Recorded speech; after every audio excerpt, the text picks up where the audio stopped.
Саламатсыздарбы, урматтуу теле көрүүчүлөр. Иш күндүн кечи программасы өз ишин улантат. Сиздер менен мен Каныкей. Бүгүн музыка жаатындагы аркыл темалар жөнүндө, деги эле социалдык музыка, бүгүн табигаттагы музыка кандай экени жөнүндө сүйлөшөбүз. Сиз алыстабаңыздар. Сиздер менен мен Каныкей.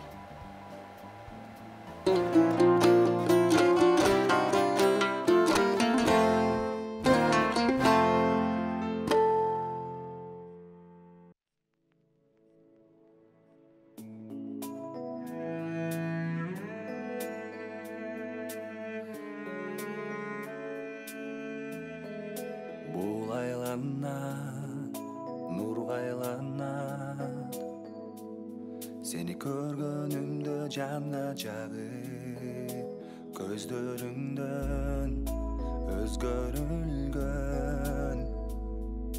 Mening sevgin tаңдаратты, жел койногон чачтарыңдан, көрүп кыялдарым алып учкан. Жазым менин жалгыз сенсиң, menin жүрөгүмдө жашап келген. Жазым менин жарык кечим, болгум келет сени менен. Байланамын тандаганым, бул өмүрдүн белегиси. Бүтүн өмдүн арнайм барын, тунук сүйүү сезимдери. Жел койногон чачтарыңдан, көрүп кыялдарым алып учкан. Жазым менин жалгыз сенсиң, менин жүрөгүмдө жашап келген. Жазым менин жарык кечим, болгум келет сени менен, сени менен.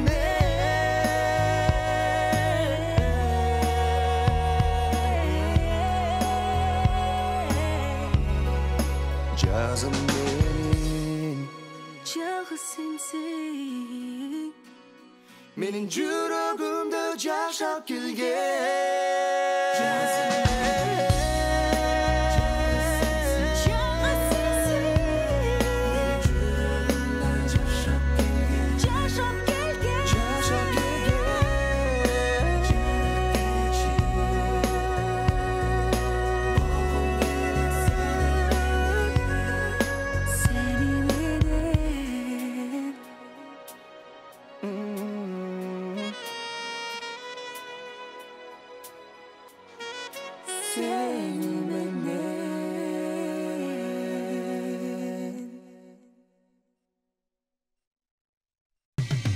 Кечтин кезекчиси Каныкей Алымбекова. Саламатсыздарбы, урматтуу теле көрүүчүлөр.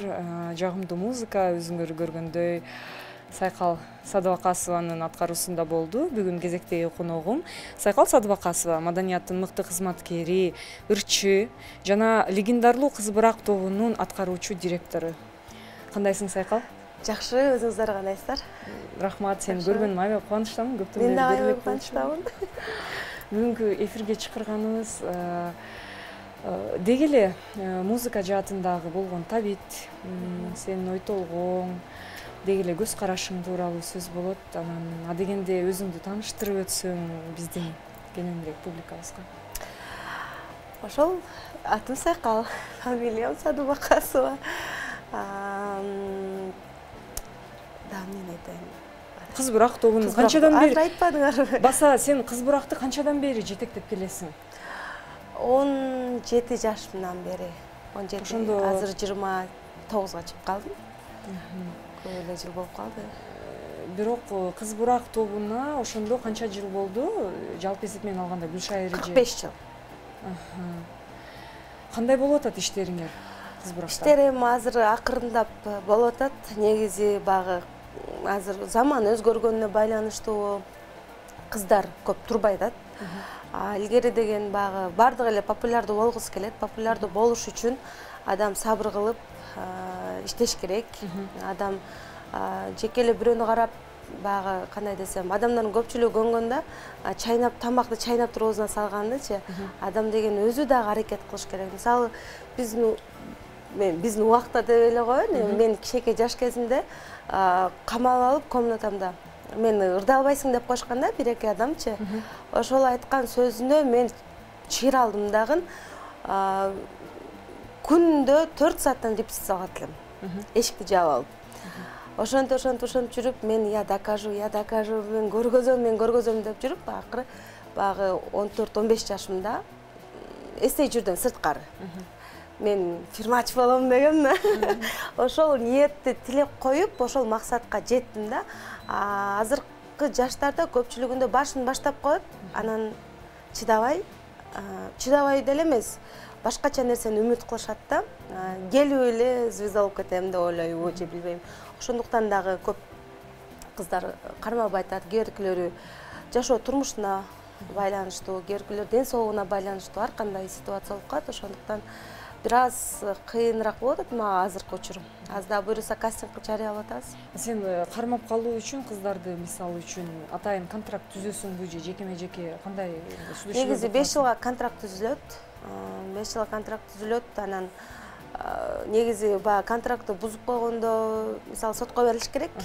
Апам берейин эле дейт. Бирок мен токтотуп калам, кармап калам. Коюңузчу, эми жаш кыз, эмне кыласыз? Коюңузчу деп мен мындай аяп коем да кыздардычы. Анан ойлоп кала беришет. Бузса боло берет деп ойлойт окшойт. Анан бир күн мен да жиним келгенде, анан мен дагы ошол нерсеге барып калыш мүмкүн да. Бирок ошол кыз буракты сен жетектегенден бери өзүңө мындай бир оолактай түшкөндөйсүң да өзүң чыгармачылыгыңа. Кандай ойлойсуң? Кээде мисалы кыз буракты таштап эле өзүң менен олуттуу кетейин дейсиңби же баары бир жок кыз бурак меники деп ойлойсуңбу? Кандай негизи? Эми кыз бурак менен мен кичинекей мезгилимден чоңойгонмун. Анан апамдын ушунча эмгегин, канча жылдык эмгегин мен дароо эле таштап койгум келбейт. Ошондуктан мен өзүмдүн чыгармачылыгым калган күндө дагы мен кыз буракты эч качан калтырбайм. Гүлшайыр эже азыркы учурда эмне менен алектенет? Мисалы кыз буракты сага берди. Апам мен кыз буракты мага берди дегенде мен аткаруучу директормун. Апам исполнительный директор да. Азыркы учурда деле ар бир жумушумда, ар бир клип тартабызбы, ыр жазабызбы, апам менен сүйлөшүп, апам бул жери болбойт, бул жерин оңдо деп ар дайым апам менен кеңешип иш кылам. Өзүң Ошто турасыңар да ошондо, Апам Ошто турат, жок. Апам Ошто турат, биз кыз бурак менен Бишкекте турабыз 12-13 жылдан бери. Кыйын эмеспи дейм да, аралык мындай. Кыйын эмес, азыр интернет пайда болуп калды. Мисалы мен убагымда билем да, мындан 10 жылдан мурунураак, ашык мурун жылы ошол кыз бурак аябай мындай дүңгүрөп турарды да Ош шаарында. Анан мен ойлочумун ар дайым ошо Ош шаарынан башталат окшойт баардыгы. Жок, негизи эле көп ойлойт экен, кыз бурактын кыздары баары Оштук деп ойлойт экен да. Бизде деген Нарындан кыздар келген, Көлдөн, Таластан, 7 облустун баарынан келип. Азыр деле 3 кызыбыз Көлдөн болчу, 1 кызыбыз Токтогулдан болчу. Аз кайра эле алмашты. Кайра эле Токтогул, Жалал Абад, Чүй болуп ушунда келе беришет. Ортодо бир талаш пикирлер болгон эсимде да, кыз бурак боюнчачы. Мисалы аябай легендарлуу ошол кыз буракты чыгарган, дүңгүрөткөн эжелер бар менин оюмча. Анан алар менен катышыңар кандай? Мисалы алар уяны таштап кеткенден кийин азыркы силер менен статусу, биримдиги кармашкан мындай саламыңар кандай дейм да? Саламыбыз баары эле жакшы. Гүлнара эже, Жамал эжелери менен жолугуп турабыз. Ар дайым үйгө келип турушат. Биз дагы мен деле көбүнчө мындай аракеттенем, көп катташып турабыз. Негизи эле. Ошо баягындай деле жаман деле эме жок. Бир учурлар болгон, бирок ал учурларды эстебей эле койбойлу. Мен ал учурларда мен жаш болчумун. Анан билип билбей сүйлөбөйүн дейм да. Анан мамаман сураш керек. Бирок баары бир эме мындай эсте калат экен да, тарых боюнча биз ошол белгилүү мындай инсандарды эстеп калат экенбиз да атын. Түшүнүктүү. Өзүң тууралуу айтып берсең, жеке мисалы чыгармачылыгыңда кандай жаңылыктар болуп атат өзүңдүн мындай ыр жазгандарың? Жеке чыгармачылыкта азыр 6 ыр жаздырып атам. 1 жыл тыныгуу болду менде. Азыр эми 6 ырды баштап алганбыз, 3-өө бүттү, дагы 3-өө сөздөрү, оондору жазылып атат. Анан ошол 3 ырга бүтөрү менен могу буйруса сентябрдын аягына 3-өдөн бүтүп калат. Клип тартабыз. Кыз Бурака дагы азыр 3 ыры даяр болуп турат. Ошол ырларыңды ким жазып берет? Сен өзүң жазасыңбы же акындар менен иштешесиңби? Акындар менен иштешебиз, оончулар менен иштешебиз. Баандай жок да, биз өзүбүз эле деген нерсе жок. Кандай ыр жакшы жазылса, ырдай беребиз. Альбом чыгаргансыздарбы же кандай альбом барбы? Мындай топ-топ жыйнак чыгарып турасыңарбы дейм. Жыйнак чыгарып турабыз. Мурда да Кыз Бурак тобуна чыгарчык, бирок акыркы 3 жылдан бери альбом чыгара элекпиз Кыз Бурак тобуна. Меники чыккан. Мен сен ырларыңды карап отуруп, мындай ушунчалык жан дүйнөң менен берилип, мындай сүйүү жөнүндө ырдаган ырларың аябай баа берем да. Өзүңдүн үнүң жакшы, анан мындай бул дагы жөн эле берилбейт да, жан дүйнө каалап көксөп бербесе дейм да. Анан сүйүүгө кандай мамилең?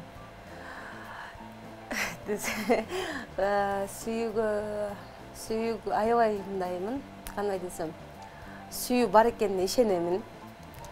Эң башкысы ошодо турат да. Анан кандай деп коет эле, однолюб деп коет го. Демек сүйгөнсүң, сүйүүң бар. Ооба, ошон үчүн чыгып атпайбы ырла? Ошону аябай байкайм да, жан отуң менен берилип ырдап атканың, анан аябай таң калыштуу мага. Демек сүйүү бар дейсиң. Бир гана сүйүү болот деп ойлойсуң адамда? Эми кичинекей мезгилинен баштап бир 2-3 сүйүү болот да, бирок үчүнчүсү мындай реалдуу болот деп ойлойм. Азыр сүйгөн адамың барбы? Ооба. Келечекте кандай ойлойсуң? Ошо сүйүү сакталабы? Эми баары эле азыр ким менен сүйлөшпөйм, баары эле айтат: "Ай, кызым, азыр сүйүү деген 3 жыл, 4 жылда жок болот. Анын деген бир туугандык эле мамиле калат, же балким сүйүү жок" дейт да көпчүлүгүчү. Мен ойлойм, ошол сүйүү башындагы болуп башталган сүйүүдөн ошол үй бүлө куралат деп ойлоймун. Сүйүү жок эмес, ал 4 жыл, 5 жылдан кийин балким көнүп калганынан чындап эле бир туугандык мамиле болуп калышы мүмкүн, бирок сөзсүз түрдө ошол нерсени сүйүү кармап турат деп ойлоймун да. Сен бул мисалы мындай кыз кезиндеги оюң деп ойлойм да, эгерде бала жаралса кандай болуп калат? Мен билбейм, мен багындай башка эжелеримдин дагы мындай күйөөлөрүн азыркыга чейин кандай сүйүп, кандай мактап, кандай көзүн карап турган эжелерим да бар. Аларды көрүп мен ошол сүйүү түбөлүккө сакталат деп ойлойм да. 4-төн 5тен деле балдары бар, бирок күйөөлөрүн аябай катуу сүйөт. Ар бир нерсеге жетишип турган эжелерим бар да. Анан ошол эжелеримди көрүп, аялдын адамдын өзүнө окшойт. Эгерде бала төрөлүп, ар бир аял киши жүдөйт, багындай ар кандай эмелерге түшүп калат да. Бирок ошол нерсени да жеңе өтө билиш керек деп ойлойм да. Ошондо кандай болуп калат? Жеңе билиш үчүн ошондо аялдын орду кандай болуп калат? Чыгармачылыктагы аялдын орду. Чыгармачылыктагы аялдын орду эми тамакты жасаш керек, кийимдери таза болуш керек. Эң башкысы да мен оюмча да. Бул сөз сен мисалы жазамаксың ошону. Мен жазамакмын. 100% жазамакмын. Мен тойго азыр мисалы мен азыр бул жака келерге чейин мен аш басып коюп келдим да. Мисалы мен эми күйөөмө баспадым, апамдарга бастым, бирок мен жетишем да. Мен тойдон келип деле тамак жасай берем, ушундай адаттарым бар. Үйдө эми кыздар жыйнайт, бирок кыздар жок болсо деле мен өзүм деле жыйнабакмын да. Бирок сен ошондо мисалы аял менен эркекти койгондо, аялды менен эркектин орду бар да. Кимисин өйдөрөөк коесуң? Эркекти өйдөрөөк коем. Эмне себептен? Эмне дегенде эркек баары бир эркек да.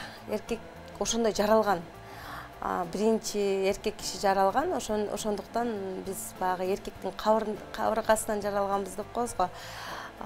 Ошондой эле кабыргадан жаралганбыз.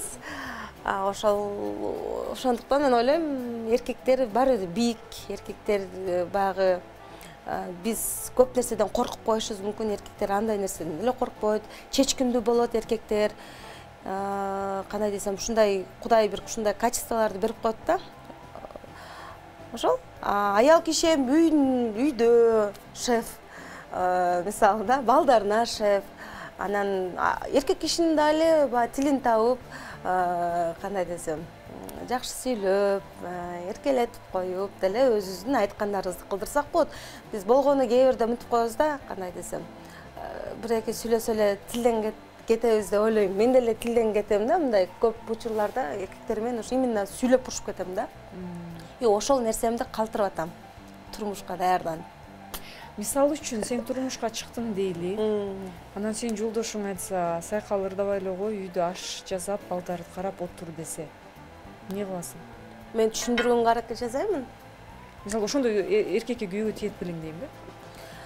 Эгерде жакшы көрүп, эгерде сүйсөм, эгерде менин жашоомду алып кете ала турган, мага жөлөк боло турган, эгерде ушундай инсан болсо, мен эми баары бир бат эле таштап коймок эмесмин. Акырын түшүндүрүп, мен мисалы бир айда азыр 5-6 ыр жазсак, 1 ыр жазам деп монтип акыры көндүрмөкмүн деп ойлойм. Бирок мен азыр эле ойлоймун, мен түбөлүккө ырдабайм деп. Эмне себептен? Кандай десем, мен бир аз дин жакка көбүрөөк басым жазайм. Анан мурдатан эле ичимде оюп келе берет. Багында кандай десем, биз азыр ырдап, инстаграмдарга мактанып киргизебиз, мисалы да. Ошол нерселер көз, ошол адамдардын багы ар ким, мисалы бирөөсү сонун экен деши мүмкүн, бирөөсү ой молодец деши мүмкүн, көпчүлүгү мисалы деп багы жаман ойдо, жаман көз карашта карап коюшу мүмкүн. Ошондуктан мен багы кандай десем, өзүңүз деле байкасаңыз керек, инстаграмда деле пассивнаямын, көп нерселерди мактанып киргизе бербеймин. Ошондой нерселерден эме кылам да. Эмне дегенде, ошол нерсе барып бир чоң бир проблемага же бир чоң бир нерсени жоготууга алып барат экен да. Ошондо келечектеги сенин оюң музыка боюнча мен мындай алыстап жок эле болуп кетем деп ойлойсуңбу? Жок, эми азыр эле алыстап жок болуп кетпесин дагы. Кийинчерээк эми планда мындай балалуу болуп, мындай болот го. Кыз бурактан да ким жетектеп калат? Мен жетектей беремин. Мен өзүм, албетте. Ооба. Түшүнүктүү. Анча-мынча эмелердин ачык жерлерин жабып, бир аз мындай народный кылып. Эркек колдосо деп атпайсыңбы? Эркек мисалы колдогондо эмнесинен колдош керек сени? Колдогондо мындай морально колдош керек. Мисалы, азыркы эркектер көпчүлүгү андай эмес, биз каалагандай эмес. Ошондуктан биз азыр кандай десем, талаш боло берет го, эркек менен аялдардын биз кыйынбыз, тилер биз кыйынбыз дегендечи.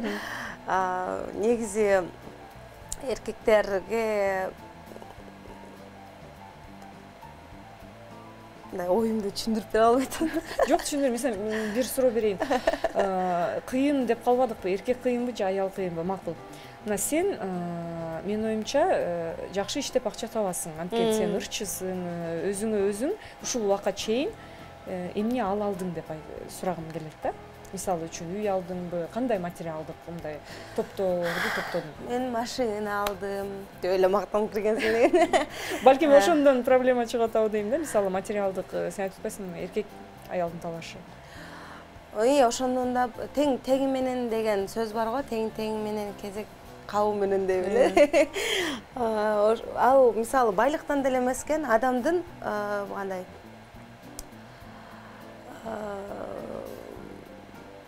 мындай көргөн жашоосунан, көргөн багы мээсинен да коет. Ошондой мындай эгерде жакшы адамдар эч качан аялың бай болобу же балким да көпчүлүк эркектерге ошол нерсе жакпайт да. Аялынын колунда бар болсо ошол нерсе жакпайт. Ошол нерсе өздөрүн кемсинте берет. Ал аял эч нерсе болботса деле өздөрү жей берет да. Мен мисалы сендей бай эмесмин депчи. Андай болбош керек да. Кандай десем, аял эми ата-энелери бай болсо, это не значит то, что ал кыз өзү бай да. А бай болгон адам өзү байыйт да, өзү аракеттенип байыйт, например, да. Ошону да мындай ойго алып кетиш керек деп ойлойм да десең. Ошондо келечектеги балким сенин болочок тандаган мисалы айтайын, жигитиң болобу. Сага тең болбой калса эмне кыласың? Тең болбой калса, тең кылганга аракет жасайбыз да. Поддержка берип, морально эркелетип, сен мыктысың, сен молодецсиң, сен деген колуңан баардык нерсе келет, сендей эч ким жок деп туруп албайбыз да. Дегенде негизи аялдарды эркектер аябай угат да. Ошол сөздөр эркекке жетишпейт. Жетишпеген үчүн балким ошол иштери жүрүшпөй аткан болот. Өзүнүн неуверенность болуш мүмкүн. Ошону аял киши эркекке уверенность бериш керек. Эркекке бир эле кийимдерин жууп эле тамак кылган эле эмес, морально дагы жардам бериш керек эркекке. Эмнеге дегенде алар эркектер менен урушат, чарчайт, үй бүлөнү багат. Аялдар чарчабайт деп ойлойсуңбу? Аялдар ушундай кылып жаралганбыз да, биз чарчабай турганбы? Же ошондо аялдар чарчабай эле кыла бериш керек. Аялдар эмнени кылабыз биз? Мисалы сен айтып тамак жасап атасың, мисалы аял чарчабайбы буга? Ал чарчайбыз, бирок ошого биз ошол эркекке ошондой нерсе кылып атып, тамак жасап атып, көңүлүн алып атып, анын жакшы сөздөрүн угасың, анан көп сооп аласың. Кептин баары сооптоп атпайбы? Аябай сонун. Биз дагы бул тууралуу сүйлөшөбүз кененирээк.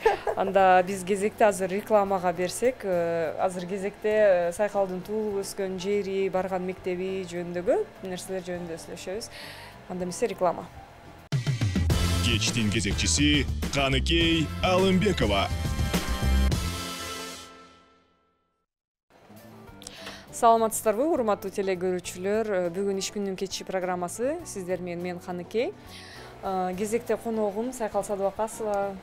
Көп нерселер жөнүндө сүйлөштүк, азыр дагы сүйлөшчү нерселерибиз бар. Мен сенин балалыгыңа өткүм келип атат да, Сайкал. Ушул кененирээк Ордолуу Ош шаарында төрөлүп өскөнсүң, менин оюмча, билишимче. Ошол жөнүндө айтып берсең, туулуп өскөн жериң тууралуу, барган мектебиң тууралуу. Мага кызык. Мен Ош шаарында төрөлүп өскөм. Биринчи, экинчи, мен 3 мектеп өзгөрттүм. Эмне себептен? Переезд болуп, жашаган жерибизди алмаштырганыбыздан ошол үйгө жакыныраак. Апам корко берчү, кичинекеймен элечи. Багы машина уруп келет деп элечи, акырын бас, абайлап бас деп. Эми чоңоюп калганда эми канчалык жакын болсо өзүм ишенимдүү болуш үчүн Агахан мектебинде окудум. Ал кыйын мектеп негизи. Эмнеге үйрөндүң аяктан? Ал жактан кандай инструмент ойнодуңбу?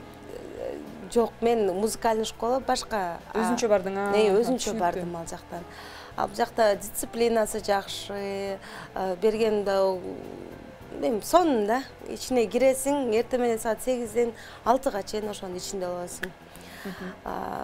Балалыгым сонун эле өттү. Мен негизи эле балалыгыма аябай эле ыраазымын. Эмне дегенде баары мен айткандай болгон. Багы үйдөгүлөр аябай эрке өстүрдү. Мисалы белгилүү адамдын баласы деп мындай бөлүүлөр болду беле? Ал жакта баардык эле белгилүү адамдардын балдары окушчу да, баардык эле крутойлордун балдары окушчу. Ал жерде андай нерсе жок болчу. Баары тең, анан даже кийимдерибиз да окшош болчу, чтобы багы бир кичинекей бала жакшынакайра кийинип калып, бири-бирине багы атаңдаш болбосун, бөлмөй болбосун деп баарыбызга униформа кийгизчү.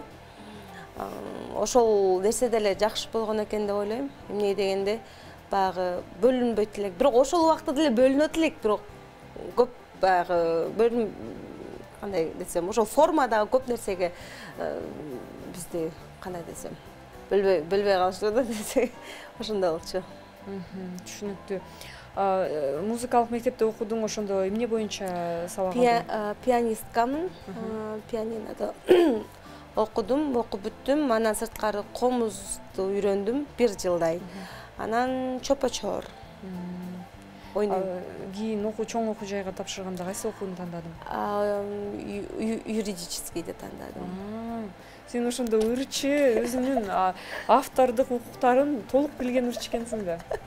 Анан дагы каяктан юрист болуп калдым мен. Баягы илгери деген час суда дегенди коет эле го, кечке саат 5-тенчи. Ошону мектептен кууп келип көрөт элем да, өзүмдү прокурор сезчүм, өзүмө адвокат сезчүм, ошентип эле кызып окуп алгам. Бирок азыр мисалы кызыгасыңбы, баары бир кесибиңе таандык нерселерге карап башпагасыңбы? Жок. Алыстың, баары бир эле музыка. Баары бир музыка эң болуп калды да, биринчиге өтүп калды. Музыкалык окуу жайларда окудуңбу, консерватория сыяктуу? Искусство окуу жайымда былтыр 2020 бүттүм. Режиссер телевидения, радиону бүттүм. Ал кесибим мага эмнеге жардам берет? Клип тартабыз, клипте өзүм режиссер болом. Өзүм карап, тактап, сеттерди эме кылып, ошол жактары жакшы болду. Бирок мага сенин клиптериңдеги мындай ошол берген локация, көз караш, ошол эле мындай табитиң жагат да, мен ошону байкагам. Сенин салымың бар болсо керек. Кандайдыр бир жөнөкөйлүк, анан жан дүйнөгө салынган бир нерсе бар да. Менде мындай да, кандай десем, клиптеримде көп жылтырактар такпайм. Жылтыр болгум келбейт да. Кыз бирок мен эле жылтырак боло берем да. Өзүмдө мисалы сөкөдө эле такпай кое беришим мүмкүн. Унутуп калсам такпайм, обязательно алып келдирбейм да. Ошо бир мындай кандайдыр бир башкача сезим сезилет сенин жеке клиптериңде. Мен аны байкагам. Мындай бир аз, наоборот, баягы көп аз болсо ошончолук жакшы деп ойлойм да. Мындай немени айтып берсең, ар бир баланын эле кичинекей кезинде мындай детская травма деп коебу, бир мындай болот да, көксөп жетпей калган нерсеси дегенсиң ары. Анан сенде кандай нерселер болгон мисалы? Эмне кылчу элең кичинекейиңде? Кандай жаман сапатың бар эле? Кичинекейимде мен аябай эркелем. Анан кичинекей мезгили менен эле мен аябай катуу угуша беришчү. Эмне себептен? Айтканды кылбаган. Апам кетери менен, апам барда кыйынмын, анан апам кеткенден кийин анан эжелерим кыйын болчу да магачы. Анан ошол апам кеткен учурдан баштап урушугат элем. Ошол. Ошол уруштан улам мисалы тырмагыңды жеген жоксуңбу дейм да? Балким. Мисалы ошол нерсе мындай ошол тууралуу көбүрөөк айтсаң? Мен тырмагымды азыр деле мындай жеп жутпасам деле. Бирок калып калдыбы? Тиштей берем да. Эмне? Нерв болуп атсам эле же бир сөз жакпай калабы, өзүмө сурасам, апам, ай кызым, чоңоюп калдың уже. Кичинекей балдардын ишин кылбачы дейт, бирок мен ошо бутум титирейт, анан кылтырайт. Анан ошо тиштей ошол эки привычкам калбай койдучу эле. Мисалы ошону жоготоюн деп бир мындай айлаларын таап көрдүңбү? Психологко бардыңбы, барбадыңбы? Психологко бардым бир жолу. Анан эмне деди? Мен ошол психолог мага айтып атат, мен ага психолог болуп атам да. Анан зачем дедим да. Зачем, мен баарыбыз билген эле нерселерди эле айтат экен да. Анан же балким мен кыйын психологко жолуга элекмин, бирок бир барып көрүшүм бар. Сен мисалы эмне кылат элең өзүңдүн балаң ушинтип тырмагын жеп атса? Сен кандай метод колдонмоксуң? Мисалы азыр ушул эле суроо да сага. Эгер сага колдонулбаган нерсе болсо, сен азыр эмнени колдонмоксуң? Тырмак боюнча. Эми апам самына сүртүп койчу, ар кандай нерселерди кылды. Уруштук, болбоду, кыскасы. Бул айтып атпайбы, мен 29 жашка чейин ушу тырмак тиштемей да. Бул нерсе калбайт окшойт. Негедир. Балким өстүрүп көргөн жоксуңбу? Вот өстүргөндө, наращивать эткенде ошол тиштебей калам. Анан тырмак алынары менен кайра тиштей баштайм. Бул сапатың аябай начар экен. Эми бул жок начар эмес, бул ар бир адамдын эле өзүнүн мындай сапаты болот, ага эч нерсе кыла албайсың. Болгону психологдор айтышат экен, ошол кичинекей кездеги нерсе менен иштеш керек депчи. Бул кичинекей кезде калган бир кандайдыр бир нерсе да. Балким сен билбей калдың, балким сени катуу урушуп койгонду. Ой, кичинекейимде мен пересказ деген нерсени жаман көрчүмүн да. Эмне себептен? Башында бир билбейм катуу урушуп коюшканда мен кандай десем, азыр мен өзүмдүн оюмду толук түшүндүрүп бере албайм да. Кичинекейимен катуу урушуп койгонго китепти окуп мага айтып бер дешчи да, эжелеримчи.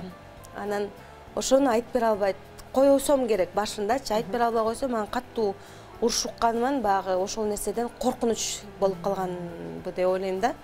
И ошондон кийин жолобойм, пересказ дегендерге жолобойм.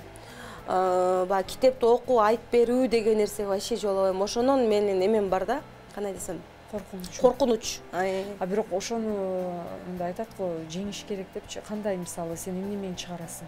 Балким эмне жагат сага? Мисалы сен окудуң, бирок бир нерседен чыгарыш керек да, оюңду жазат. Балким жазмалык сага жакынбы? Жазмалык мага жакыныраак. Жазасың. Жазган жагат мага. Анан ошол обондорду ырдап эле баягы ичимдеги кандай кайгы болобу же бир депрессия болобу бүт эле ырдап чыгарам да. Ырдап чыгарсам мага аябай жеңил болуп калат, жеңилдеп калам. Анан бир ийгилик жаратып, ошол ийгиликтин эртеси күнү аябай жагат да, кандай десем баягы адамдар угуп, жакшы болуптур дегенден мен бир өзгөчө бир эме алам, кандай десем, энергия алам ошол нерседенчи.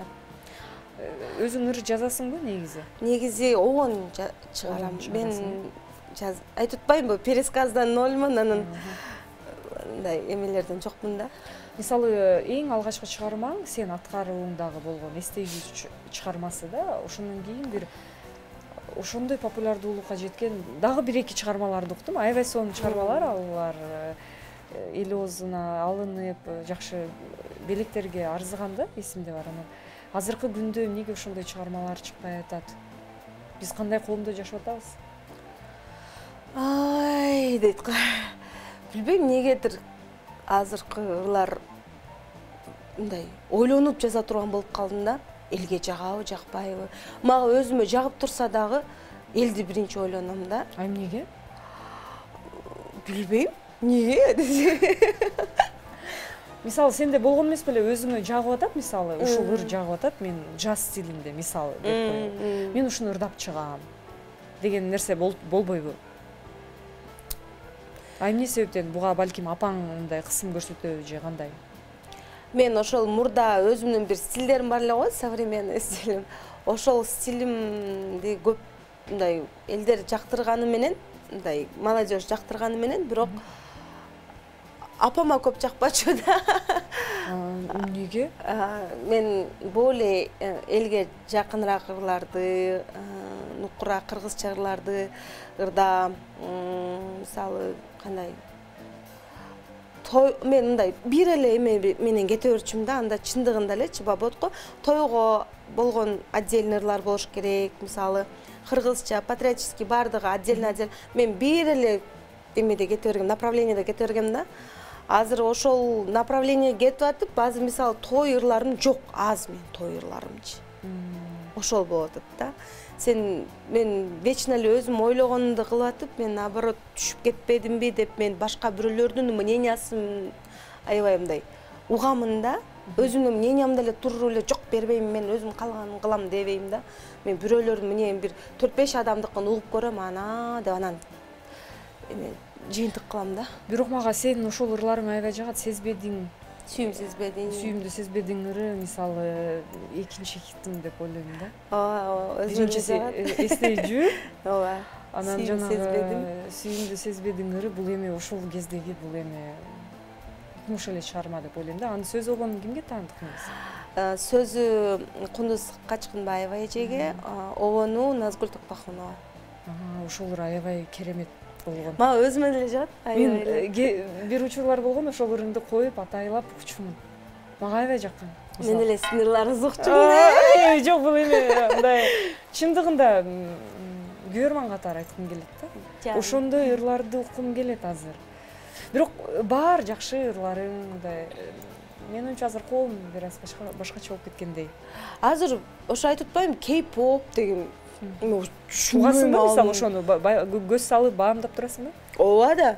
Көз салбай кандай кыз бурактын кыздарын баары эле кей-поп көрүп, баягындай TikTok мурда мамамдар айта беришчү, үмүттөнүп. Силер мындай жаш болбой атасыңар да дей берчүмүн да. Азыр өзүм да ойлонуп кетем да, мындай кей-поптор вообще кирбейт да мээметчи. Хочу да коем, мен деле мына жагымды өстүрөйүн, коем. Ушул жаштарга жагып аттыр, значит, мага да жагыш керек. Бирок баары бир жакпайт да. Жо, балким сен ошол кей-поп стилинде мен Корей чыгармаларын бир-эки карап калдым да, мисалы дейли. Кыз буракка бир эксперимент катары, ошондой эле Blackpink сыяктуу кей-поп стилиндеги группалар сыяктуу. Бир мындай бир такыр башкача ырларды жазып көрбөдүңбү? Ошол заманга талап Жок, ал кей-поп ошол корейский ырлардын бардыгы эле, кандай десем, обычный эле ырлар. Просто адамдар багы мага эмнеси жакпайт? Жок, музыкасы жакшы эле. Музыкасы жакшы. Алардын эми ырдоо манерасы да жакшы экен. Мындай угуп көрсөм, сонун эле качает да, мындай жакшы. Просто багы алардын стилдерин алып алышты да, оозунун мына жерин ортосун боёп, анан көзүн бирдеме кылып, анан наклейка чабыштырып, ошондой да, чачтарын кызыл, анан жарымы бирдеме. Ошондойлор түшүнбөйм. Ырлары жакшы эле. Эми андай ыр чыгарыш үчүнчү ошондой аппаратура керек бизге. Андай чыкпайт да биздикичи. Баары бир талаш бар деп ойлойсуң, э? Ооба. Муун ортолук талаш.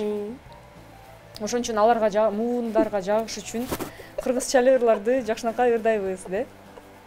Ооба да. Бирок мага кыз бурактын бир ыры жаккан, Көлдө тарткансыңар. Сизге арнадым. Ошол ыр аябай мага жаккан. Акыркы чыгармалардан. Мен ошол эсимде экен. Бул 5 жыл мурунку болсо керек. Кыргызстанда 1-миллион болгон YouTube'да. Ошол чыгармаңар аябай дүңгүрөгөн. Анткени эсимде бар, мен аны океан ары жагынан жүрүп укчумун. Абдан сонун чыгарма. Ал ыр эми илгери апамдын ыры да. Илгери ошол Айчүрөк Иманалиева ошол сизге деген ыр менен чыкканда. Ошол ырды кайра жандандырдык. Эми көпчүлүк ойлойт экен да, эски ырларды эле эмнеге эле кайра ырдай бересиңер депчи. Биз могу жаңы поколение, жаңы муунга ошол ырларды өчүрүп бир жолу бир адам ырдаса эле болду, ырдабаш керек экен да. Ырдаш керек. Ал жакшы ырларга жашоо беришибиз керек. Жаңы муун, бизден кийинки кичинекей кыздар өсүп атат. Алар да биздин ырларды билиш керек да, негизи элечи. Кыргыздын жакшы ырларын деп ойлойм да. Анан Instagram катталуучулар жаза бергейлечи антип. Эмне үчүн ошо жакшы кылып атат дегеним, мындай мелодиясы жакшы да, анткени алардын мелодичный деп коет. Негизи эле апам ырлар баары эле жакшы. Ошол эле катарында Садага Моштой жеринден. Ал ырга. Анан акайың турат тоже ушундай сонун да кайрыктары.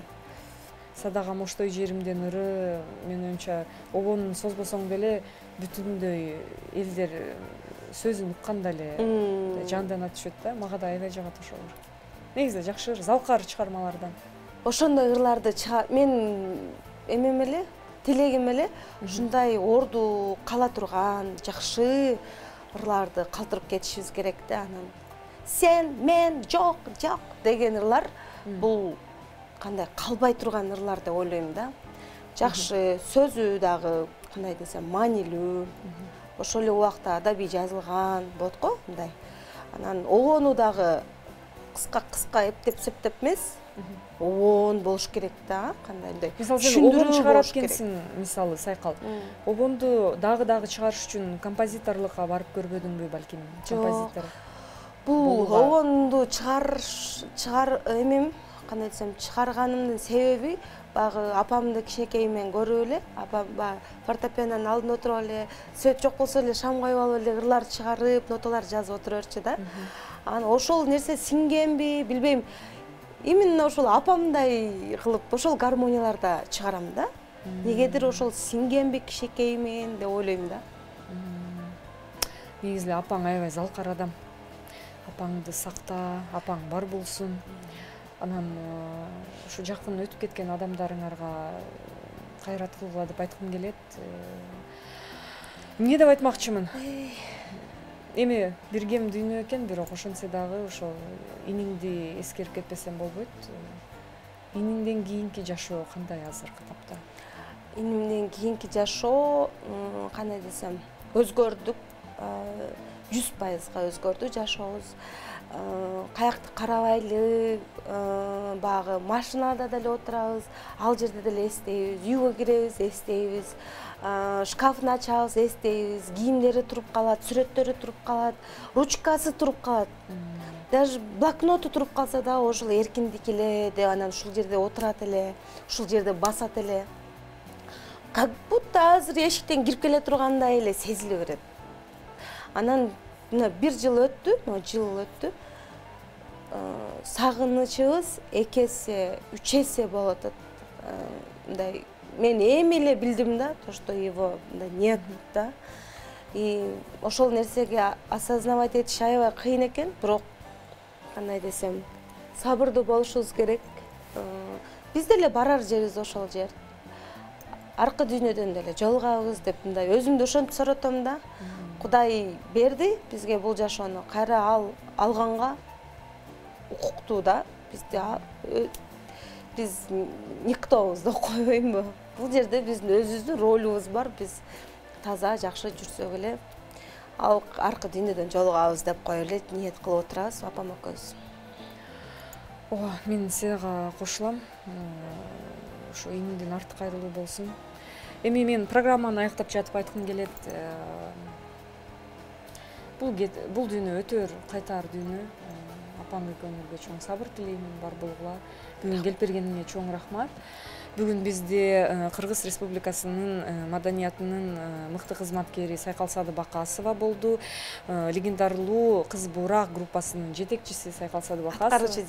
Аткаруучу директору Сайкал Садыбакасова. Ал эми азыр кезекти болсо Аяна Касымованын клибине бермекчибиз. Бизден алсабагыла, алдыда да жакшы коноктор бар.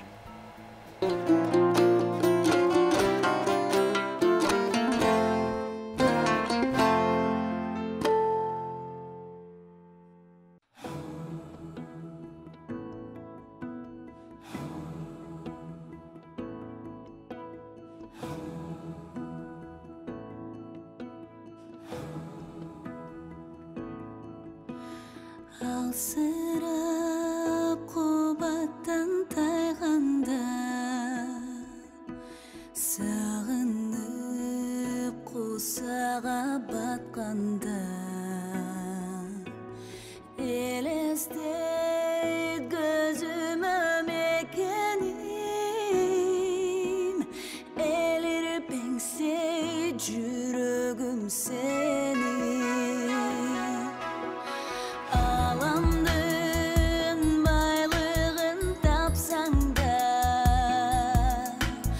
Алтындан сарайда жатсаң да,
Саламатсыздарбы, урматтуу телекөрүүчүлөр.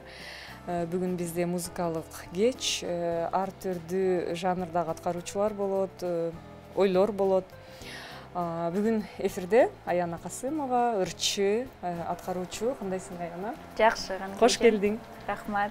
Аябай көргөнүмө кубанычтамын. Мен дагы. Кандай жүрөсүң? Жакшы эле жүрөм. Мен билем кыргызча бираз, сен орус тилдүүсүң, бирок кыргызча болсо да, мындай өзүң оюңду толук, эч мындай ойлонбой эле болгонун айта бер. Аракет кылабыз. Ооба. Аны баары эле сезет, эми сени туура көрөт деп ойлойм. Эгер түшүнбөсөң орусча кошуп кетсең деле болот. Эмне иштерди кылып атасың? Кандай жүрөсүң? Окууну бүткөнсүң, Окууну 1 жыл мурун бүткөм. Андан бери кандай болуп атат? Жүрөм, жаңы проекттер жасап атабыз, буюрса, жаңы ырлар да жасап атабыз. Эмне проекттер болуп атат, эгер сыр болбосо?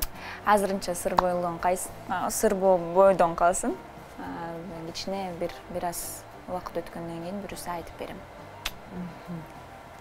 Окууну бүткөндөн кийин кандай экен жашоо? Мисалы, андан кийин магистратура, аспирантурага кетейин дедимби, чет өлкөгө кандай пландарды кылайын дедим? Негизи мен быйыл консерваторияга тапшырайын дегем. Музыкалдуу билимим болуш үчүн. Бирок азырынча ойлонуп жатам, эмки жылы мүмкүн берип калам. Эмнеге быйыл тапшырган жоксуң? Кичине убакыт аз болуп, анан кечке ойлонуп, керекпи, керек эмеспи деп ошентип коюп койдум ушул убакытты. Сентябрь болуп калды. Берки Ала Тоо Ататүрк университетин аяктагансың, эмне специальность? Международные отношения. Ал жакында негизи сеники кем, негизи кандай болду бул тармак? Жакшы эле, бирок кичине меники эмес экен. Менин сферам эмес экен. Мен негизи магистратурага психология берейин дегем. Эмне үчүн психология? Билбейм. Биринчи курста эле психология тапшырайын дегем, бирок бүт эжекелерим, апам, атам, сен бул жашоодо өзүң эле психолог болуп каласың, кереги жок деп айтышкан. Бирок сага бул окуу грант боюнча берилген, эске алганда? Грант боюнча берилген, 4 жыл грант менен окудум. 5-син төлөдүңбү же? Жок, 4 эле жыл окудум, анткени биринчи тапшырганда ал жакта экзамен бересиң, TOEFL, английский тапшырасың. Эгерде ушул экзаменден өтсөң, 4 эле жыл окуйсуң. Эгерде өтпөй калсаң, 5 жыл окуйсуң. Мен тапшырып туруп 4 жыл окудум. Азаматсың. Демек, английский окумушсуң экен. Жок, эгер сага грант боюнча берилсе, сен мисалы өзүңө жаккан кесипти тандалсаң болуш керек болчу да, туурабы? Ооба, бирок бүт кесиптер мындай математика менен байланыштуу же наукалар менен байланыштуу экен, бирок ошо мен негизи мектептен бери математиканы көп түшүнбөйм. Математикага жакын эмесмин, точный наукаларга жакын эмесмин. Ошон үчүн международные отношения жакшы болот го деп тапшыргам. Бирок бул да кичине меники эмес экен. Буюрса эми магистратурага психологияга тапшырайын деп жатам. Молодец. Устатың ким сенин, мисалы, сабак боюнча вокалдан же өзүң эле? Кичинекей кезимден бери эң негизги менин учителим папам болот. Папам күнүгө мен менен ырдачы, мага ырлар жазып берчү. Ошо папам, андан тышкары эч жакта окуган эмесмин. Эч кандай мындай высший музыкальный образованием жок. Ошо. Ошондо бүт сенин чыгармачылыгыңдагы табит, ыр, музыканын баарын атаң тандап берет. Чогуу тандайбыз, албетте, менден дагы сурайт. Продюсер сыяктуу эле экен да. Анан эмне деп атышат үйдөгү продюсерлер? Кезектеги бурулуш кандай болот? Күнүгө урушат мени, мына сен ырдабай калдың, эчтеке чыгарбай калдың деп. Бирок менин оюмча чыгармачылык адамдар ырларды мындай вдохновение менен жазыш керек. Вдохновение жок болсо, мындай ырлар деле анча эмес болуп калат деп ойлойм. Ошон үчүн азыр ушу вдохновением келатат. Буюрса жакшы ырлар чыгат жакында. мисалы сүрөтүңө деген ырды сен аткарууңда мен угуп аябай таң калгам биресе. Мен ушунчалык мындай жан дүйнө менен берилип уккам да бул ырды. Дагы деле угам бул эми мындай 50 жылда эл жаңы, 100 жылда жер жаңы дегендей сүрөтүңө ырын сен жаңылап чыгарган инсандардын бирисиң да. Анан бул ырды жеткире ырдаш үчүн бул мындай жөнөкөй эле нерсе эмес да. Сүйдүңбү? Кантип чыгарып калдың? Кантип мындай жан дүйнөмөн чыкты дейм да. Мындай кайрыктарын айтам, жеткирген кайрыктарын. Атам дайыма айтчу, эгерде ар бир ырды жан дүйнөңөн өткөзүп ырдабасаң, бул ырды эч ким укпайт депчи. Ар бир ырды сезиш керек. Сен ал кезде жаш болчусуң да. Ошо өткөзүш керек, аракет кылыш керек. Билбейм. Бул ырды негизи мен мага жакчу эмес. Анан жакпаган ырыңды кантип анан жакчу эмес, анан мен мейли ырдайын анда папам анткени аранжировкасын кылып, кел ырдап кой деп ушунчалык жакпачы, что мен студияга барып бир эле жолу ырдагам. Бир эле дубль кылып, бир эле жолу запись кылып, ушинтип ырдап, анан болду мен кеттим деп кетип калгам. А бирок жанагы мелизм, мисалы, ошол эле переходдор, фальцетке өтүү, буларды мындай жөн эле мүмкүн эмес да. Шыктанып мындай даярдансаң керек деп ойлойм да. Жок, даярданганмын албетте, бирок мындай изначально вообще жаккан эмес, ырдам келген эмес, эч качан. Анан кийинчи кыргыз элине жагып калды, анан кандай реакция кылдың өзүң? Жок, ал ырды жазып бүткөндөн кийин еще дагы бир 3 ай компьютеримде жөн эле турган, эч жака киргизген эмесмин, эч жака мындай эч кимге угузган эмесмин. Анан апам болсо, эмне жөн эле турат бир жака киргизип койбойсуң, YouTube'га киргизип коет, жоголуп кетет анан дагы анан издейбиз анан деп мен YouTube'га жөн эле киргизип койгом. Эрте менен туруп, анда Одноклассники деген соцсеть аябай популярдуу болчу. Ошо Одноклассникиге кирсем, бүт жакта эле мен жүрөм, бүт жакта эле мен жүрөм. Эмне болуп кетти депчи. Турсаң эле жылдыз болуп койгондум да, ушундай да болот экен. Ошо Кудай маңдайыма жазган. Мен еще интернеттен дагы мындай башка западный эстрада ырчыларынын историяларын угуп, мисалы Селин Дион, My Heart Will Go On деген ырды дагы ырдагысы келбей араң ырдаптыр да. Же Пол Маккартни Yesterday деген ырды башы ырдагысы келбей, мындай тоже ырдап коюптур. Ушундай болот экен. Ошодо. Бирок Азамат, сен өзүң дагы ошо жакшы көрүп уккан сүйүктүү ырчым Селин Дион деп айтканың бар, мен билем анан. Анын сыңарындай атайлап болбосо дагы, бирок себепкер болуп калгандай болуптур. Мүмкүн Селин Дион экөөбүздүн дагы туулган күнүбүз бир күн экен. Мен аны ошон үчүн анын концертине бардыңбы? Мен аны анан уктум да, анан билдим. Ушундай аябай көп совпадениялар бар экен. Бирок бул да бекер эмес. Кызыктуу. Сүрөтүңө чыгармасын ырдап берсең кантип? Мага аябай куплетін ырдап берейин, Сакта деп өзүң берген жалгыз сүрөт, сакталуу ошол бойдон менде жүрөт. Тейиктешин тамашалап турганыңды, неге сен түштүң экен күлүмсүрөп.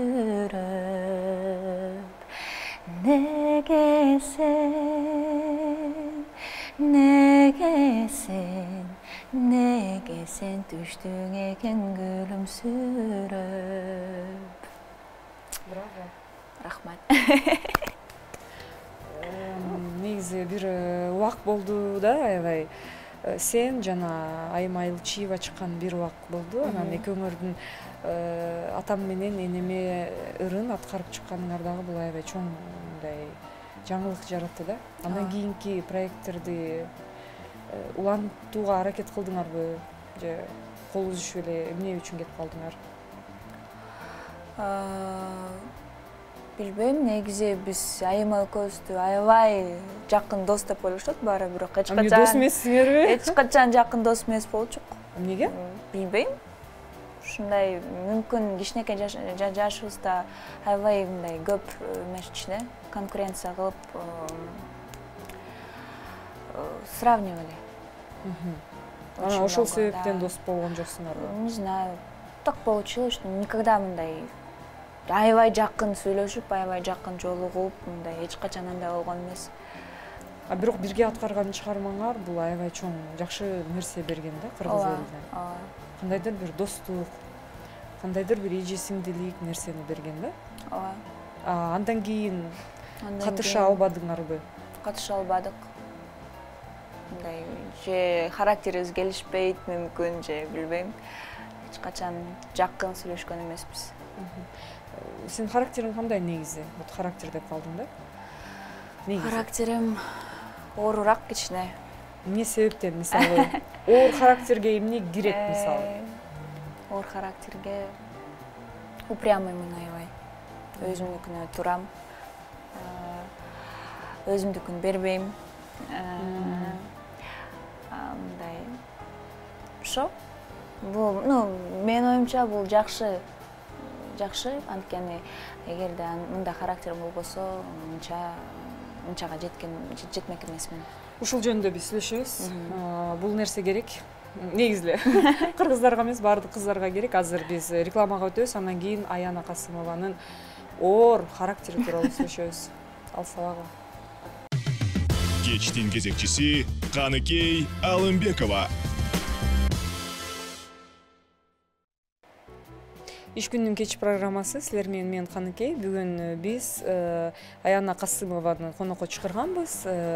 Деги эле жашоосундагы күнгөй жана тескей мүнөздөгү нерселерди сүйлөшүп атабыз. Кандай болот, эмне кылып атат деген өңүттө. Анан характер жөнүндө сөз кылып калдык. Аяна, ошондо кененирээк айтсаң, кичинекейиңен бери өзүң негизи характериңди мындай качан байкадың оор экенин?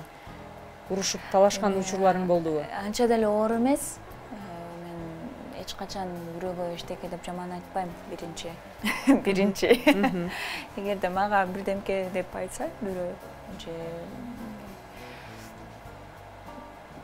мисалы эмне деп айтса, сага эмне жакпайт биздин коомдо? Эми мындай критика, сыноо деген бар. Сыноосуз болбойт да, бизде кыргыздарда сындаш керек да, бул туура эле нерсе да. Жаңырдап баштаганда аябай эл ачым кээ бирде комментарийлерди окуп, эмнеге мынтип жазып атышат, эмнеге деп. Жаш экенсиң да анда. Ошо жаш болчу экенмин. Бирок азыр болсо мындай аябай жакшы иммунитет бар да.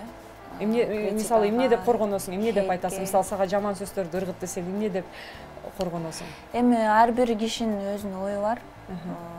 Буну эч качан өзгөртө албайсың. Ар бир кишинин өзү оюн айтат, албетте.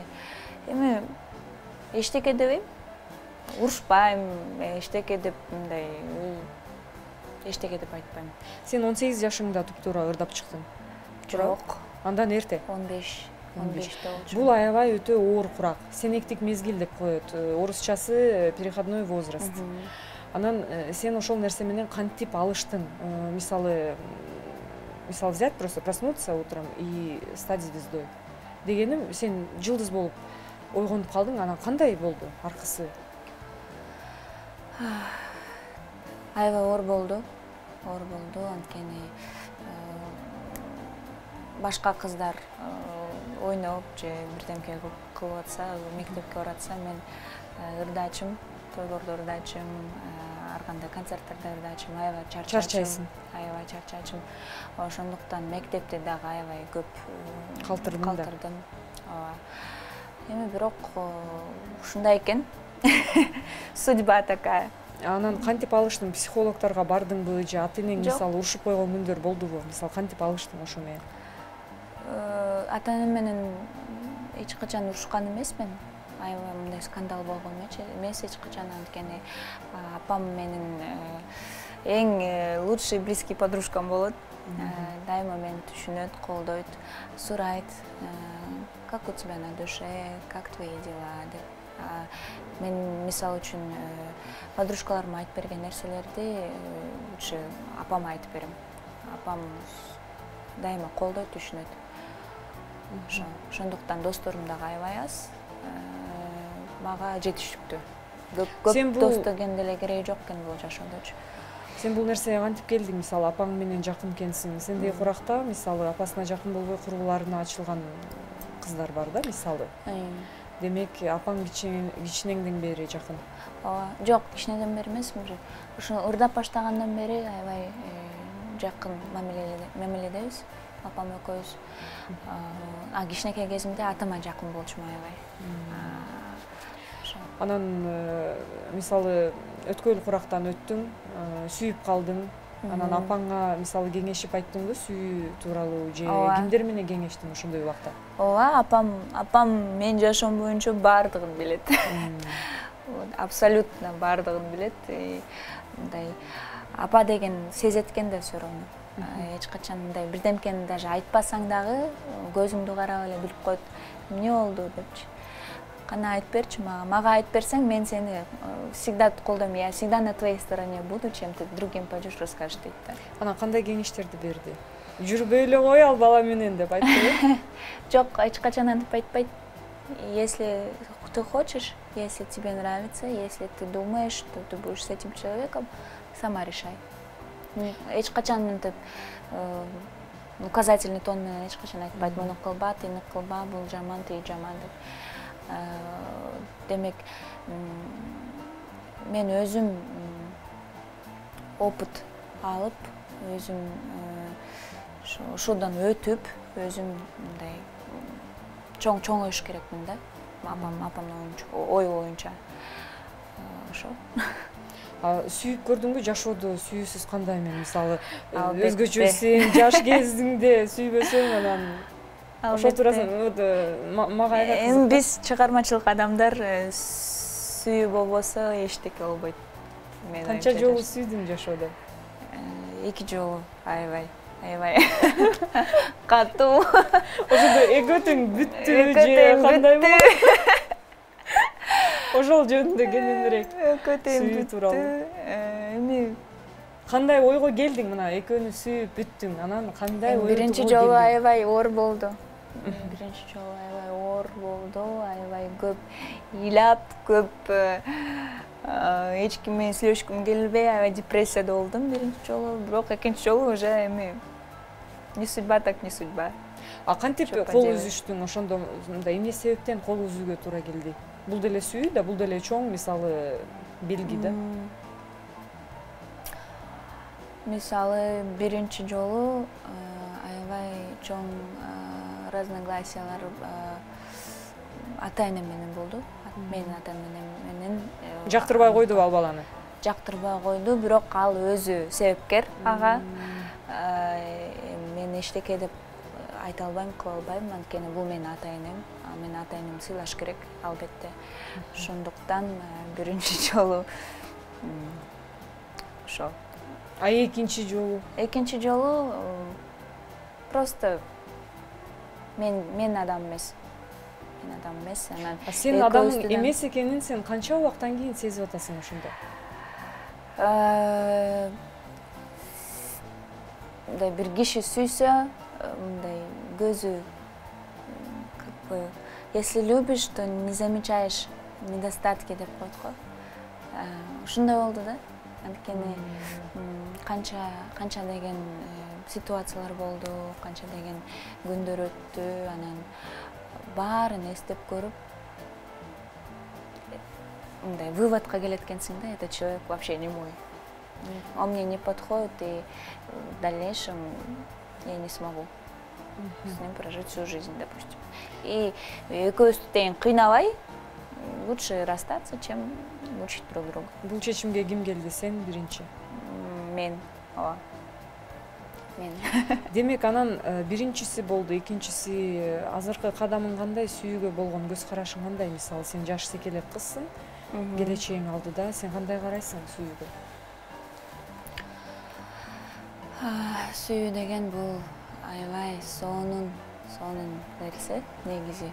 Сүйүп калуу, Сүйүп калуу, бирөөнү сүйүү, ал киши да сени сүйсө дагы аябай сонун. Өзгөчө чыгармачылык адамдар билет болуш керек. Анткени сүйүү менен баары келет да, вдохновение, творчество дагы башталат.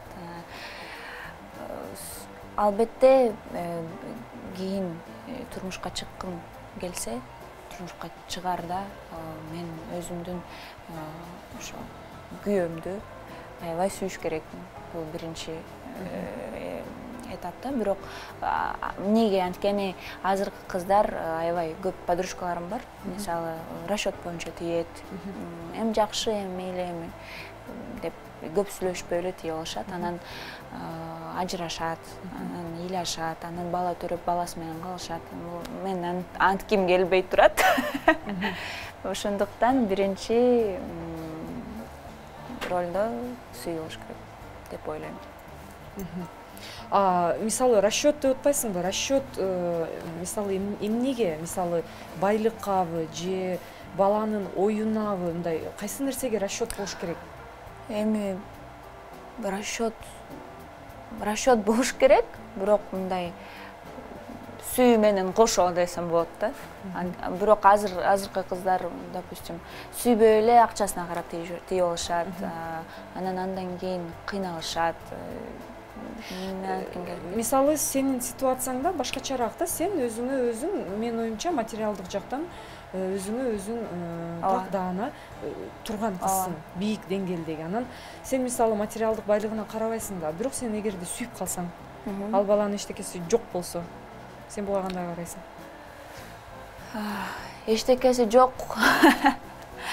Эми мен оюмча ар бир жигиттин мындай үйлөнгүсү келсе, өзүнүн биринчиден өзүнүн үйү болуш керек, машинеси болуш керек. Бул деген мындай үй бүлөгө керектүү нерселер да. Кыздынчы? Кыздын эми тоже анткени мен 15 жашыман бери иштеп келип, мен өзүмдүн күйөөмөн мындай эчтеке сурагым келбейт. Анткени мындай бирдемке алайын десең, обязательно чалып сурап, акча сурашың керек да. Мен андайга көнгөн эмесмин эч качан ата-энемден дагы акча сураган эмесмин. Ошондуктан мен антип жашай албайм. Бирок эми не могу за всех говорить. Бирок сен аябай жакшы нерсени айттың да, мисалы кара аяна, сен 15 жаштан бери мындай турмушуп, мындай айтканда аракет кылып иштеп жүрөсүң. Демек, кыз бала болобу, эркек бала болобу, иштесе болот экен да. Албетте.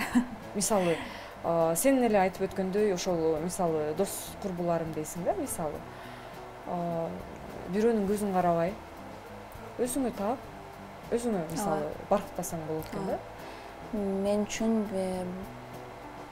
биринчиден мен өзүмө квартира алып, же машина алып тийгим келди.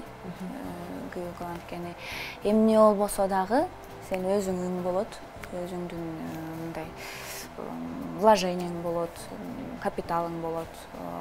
Эч качан талаада калбайсың да. И муж тебя никогда не будет упрекать, попрекать, там, вот ты, я тебе не дам, я тебе не это, туда не ходи, сюда не ходи, у тебя будет свое мнение. Өзүмдүн оюм болот, ар дайым өзүмдүн мындай акчаң болот, эч кимден эч жакка көз каранды болбойсуң да, эч кимден. Сен көз карашың боюнча, сен өзүңдү кандай адамга кошосуң? Сен феминист адамсыңбы, же көбүрөөк эркектер басымдуу кылган, эркектер башкара турган заманда жашайбыз деген көз карашасың? Кайсыл тараптасың?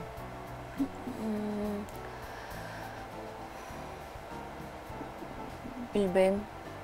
Точно дегеним феминист эркек кыйынбы, эмесмин. аял кыйынбы? Точно феминист эмесмин.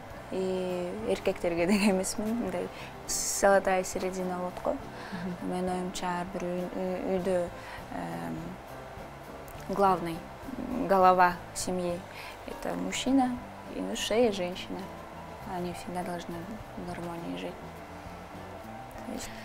Ушундай көз карашың менен азыркы күндө мына сен белгилүү ырчысың, өзүңдүн материалдык мисалы бирөөгө муктаждыгың жок. Анан сен келечектен кандай сүйүүнү күтөсүң? Же болбосо кандай келечектеги отношения деп коелучу, кандай жолугушууну сен күтөсүң?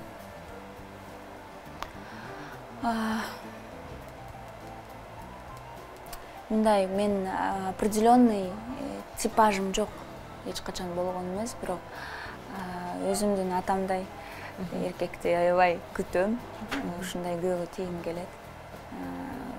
Эми ар бир кыздын идеалы менин оюмча бул атасы. Атамдай кишиге жолуккум келет. Буюрса. Өзүңдүн атаң сен үчүн идеал. Ооба. Айтканың келсин, келечекте кандай күн болуп кетет билбейм, бирок мага аябай ойлоруң жакты, кенен, терең, азыркы жаш кыздардын сап башында турган жана өзүңдүн дараметиңе ишенген кыз болгонуңа чоң кубанычтамын. Рахмат. Мне было очень приятно. Келип бергениңе чоң рахмат, Аяна. Айтып калдым иштериң тууралуу, бирок сыр экен, андай болсо да келечекте мен сага ийгилик каалайм. Рахмат. Бар бол, дагы жакшы жаңылыктарыңды мен күтөм. Оюң тереңдей берсин, өргө учсун, ийгилик каалайм. Сиздер менен иш күндүн кечи программасы бүгүн бизде конокто ырчы жана аткаруучу Аяна Касымова болду. Аябай жакшы маек болду. Анда эмесе азыркы кезекти рекламага бермекчибиз. Кечтин кезекчиси Каныкей Алымбекова. Саламатсыздарбы, урматтуу телегөрүүчүлөр, иш күндүн кечи программасы өз ишин улантат. Анан бизде азыр музыка жөнүндө, аркыл тармак жөнүндө сүйлөшөбүз дедик. Азыр менин астымда композитор, классикалык чыгармаларга чоң басым кылган инсан отурат, Баласагын Мусаев. Баласагын Москвадагы Петр Чайковский атындагы консерваториянын композиция бөлүмүнүн бүтүрүүчүсү, Калым Алдабасанов атындагы Кыргыз улуттук консерваториянын музыка таануу жана композиция кафедрасынын башчысы. Саламатсыңбы? Кандайсың, Анки? Кандайсың? Сен деп эле сүйлөшө берели. Мен сени көптөн бери тааныйм. Аябай кубанычтамын Баласагын келгениңе.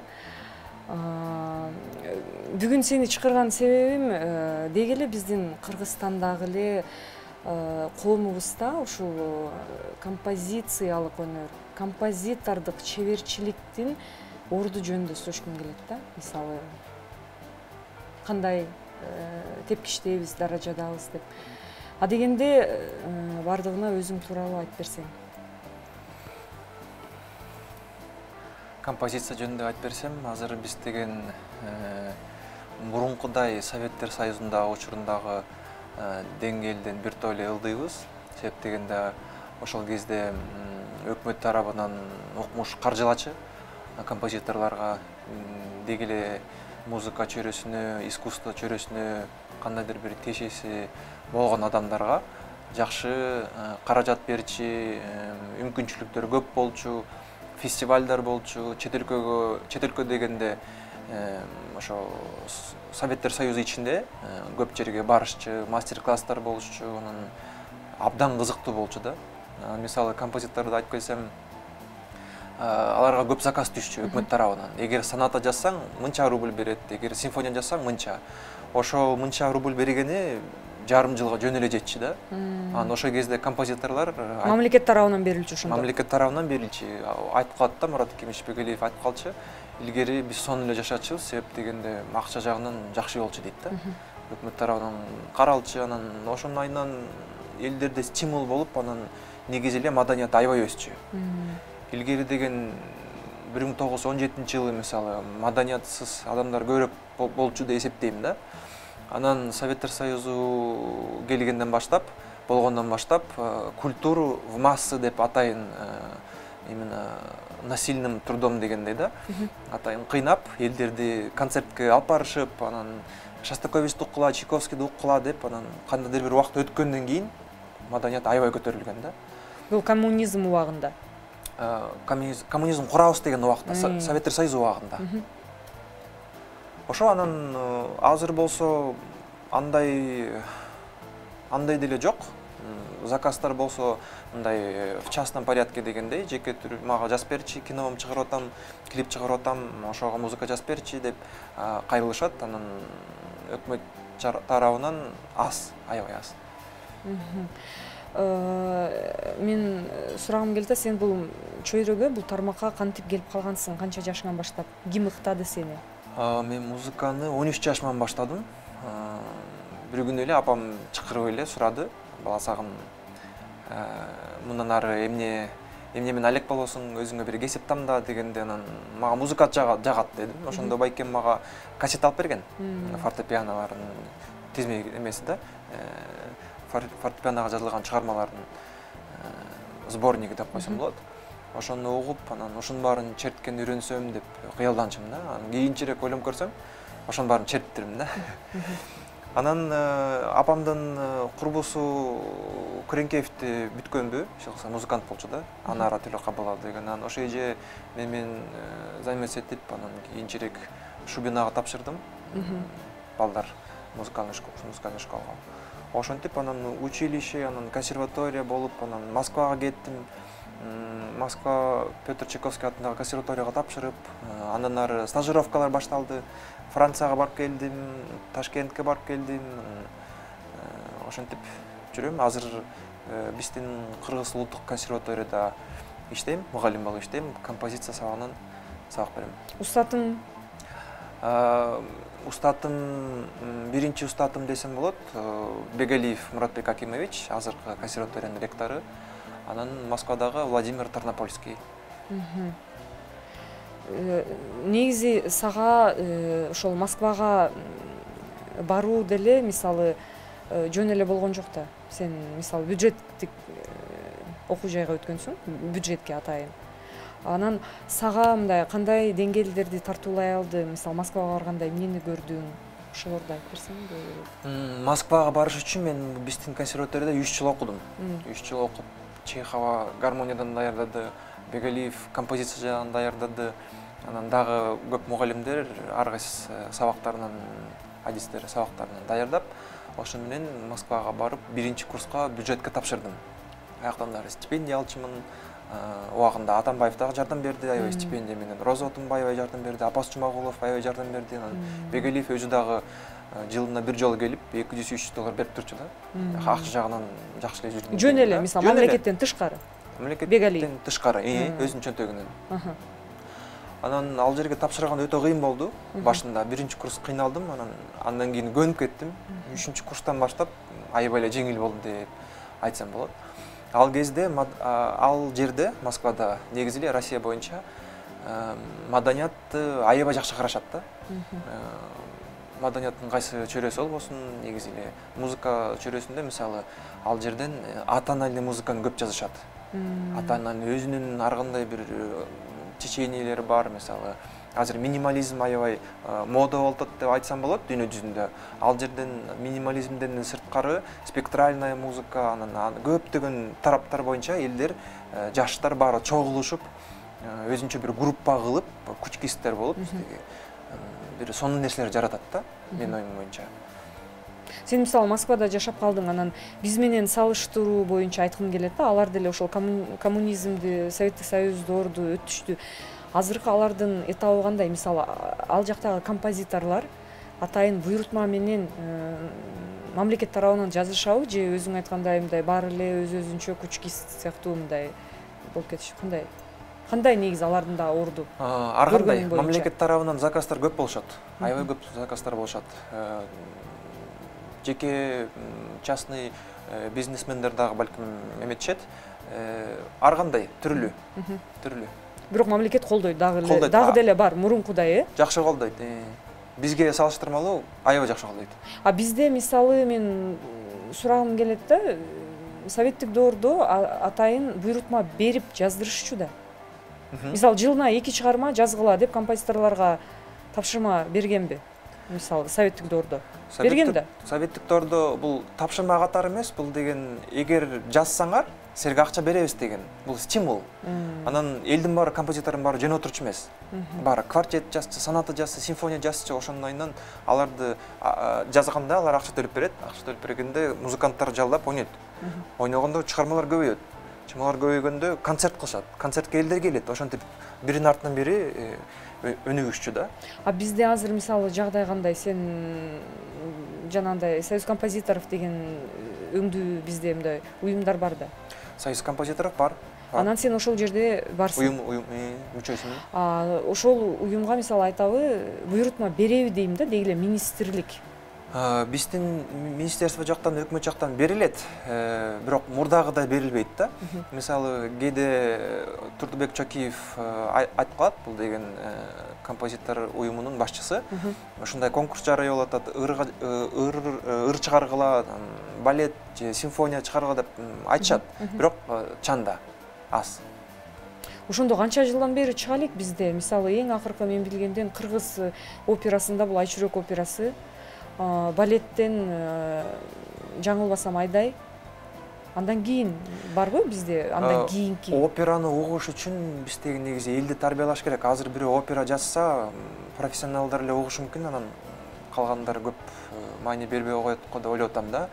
Азыр деген Инстаграмдын доору, Фейсбуктун, WhatsApp'тын доору, элдин баары, TikToктун доору. TikToктун доору, элдин баары азыр информацияны башкача кабыл алат. Элдер азыр батыраак түшүнгүсү келет. Азыр кинону көрсөңөр, мисалы, илгеркидей чойбойт да, мисалы, Крестный отец дегенди көрүп көрсөңөр, аябай көпкөчө созулуп, мисалы, ушундай да, аягында анан бир легендарлуу кино, кульминация болот. Азыркы кинолор башынан баштап элди жакасынан кармап туруш керек да. Эч жака телефонду алып чыгып алаксытпаганга аракет кылган кинолор бар да азырчы. Башынан баштап аягына чейин экранды карап эле көрөсүң. Ал кезде спецэффекттер, музыка башкача, сценарий башкача, режиссеры башкача, азыр бүт баары өнүгүп кетти.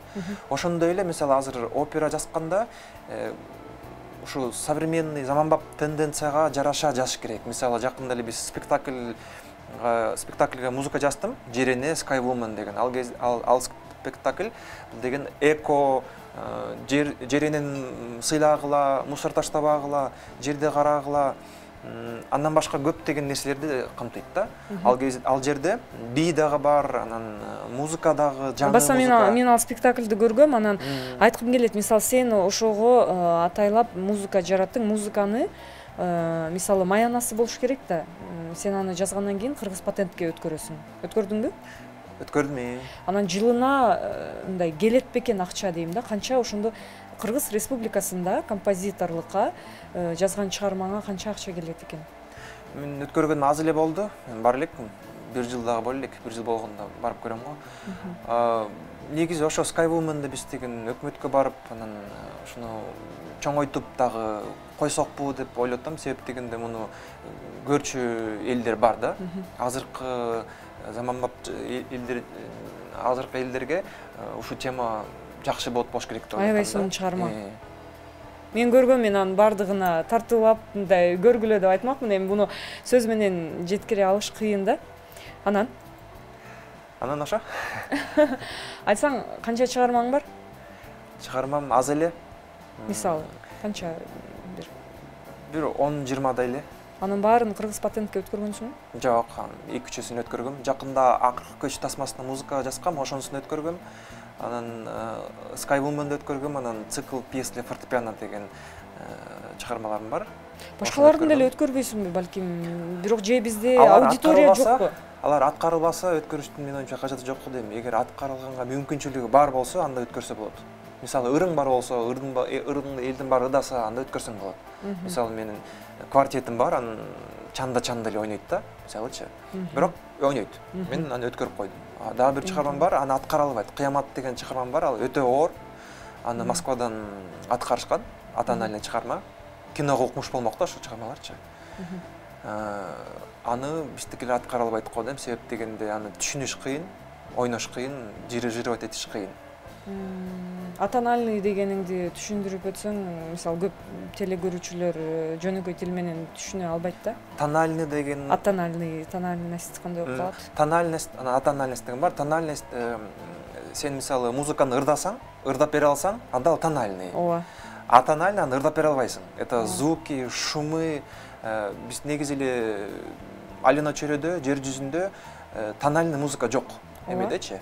Природада. Космосто мисалы анда жок. Чымчыктар ырдабайт, машина өткөндө шамал бүт баары бул атаанальный музыка деп эсептесем болот да. Бул көбүнчө шумга кирет, но в принципе атаанальный деп эсептесе болот да. Тональностьтан сырткары, тональностька байланышы жок. Бирок бул келечектин музыкасы. Бул негизи эле биз адам баласы канчадан бери жашап келатат, ошондон бери келаткан нерсе да. келаткан нерсе. Биздин бул каныбызда бар негизинечи. Тональный музыка бул негизинен искусственный музыка да. Адам ойлоп чыгарган. Мисалы фортепиано, азыркы фортепианонун биз деген бир 17-18 кылымдарда композиторлор ошо фортепиано ойлоп чыгарган киши өзү бурамалап, настроить этип, ошо ровно жарым тондон болсун деп искусственно кылышкан. Негизи в природе андай болбойт мисалы. Эң алгачкы музыканын жаралганы каяктан деп сен сурап өтөйүн. Негизи музыканын атасы деп негизи Европага ыктайбыз, Европада. Классикалык музыканын атасы Европада деп айтсам болот. Мисалы, азыр сенден уккум келет да, атайлап министр тарабынан берилбесе, колдоо жок болсо, кантип сен иш алып барасың? Мисалы, иштейсиң, бирок мындай айтканда акча да керек да. Биз жөн эле мисалы ооба жакшы музыка сүйүүчү, жакшы музыка жаратуучу боюнча калып кала албайбыз да, туурабы? Композиторлор. Анан ошондо атайын өзүң заказдарды издейсиң. Буга кантип келатасың? Буга деле оор да, мисалы. Жөн эле келиш. Ошону дагы баштадым. Музыка чыгарганда киши жөн эле чыгара бербейт экен, эргүү күч кыйын экен да. Бирөө чалып, мага музыка жазып берчи десе, ошондон эргүү келип, анан музыка өзү келе баштайт экен да. Музыка келе баштайт экен, музыка чыгара баштайт экенсиң. Анан жакында Instagram баракчасын жакшылап өнүктүрө баштадым. Эми акырындан музыкалардын үзүндүлөрүн ошоко бөлүшүп, анан эме издейм го. Аудитория. Силерге түшүнүктүүрөөк болуш үчүн атайын телегөрүүчү азыр Баласагын Мусаевдин композициясы жагырмакчы Чаар сулуу угуп көрүп, андан кийин биз ушул композицияга болгон оюбузду улантмакчыбыз. Алсаңыздар.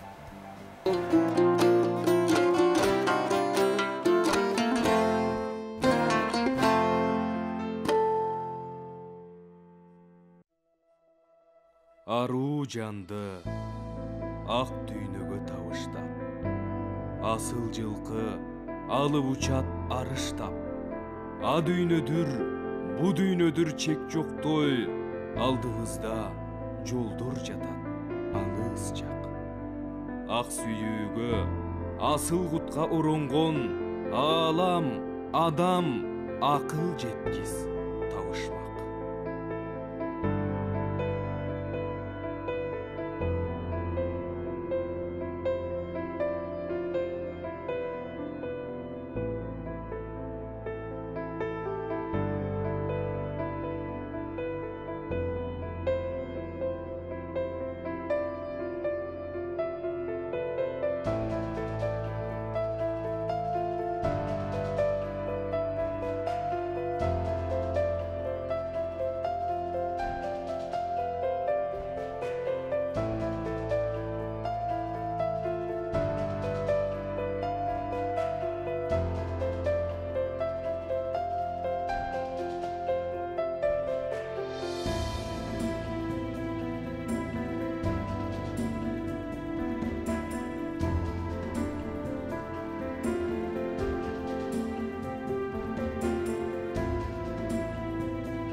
күндүн кечи программасы улантат өз ишин.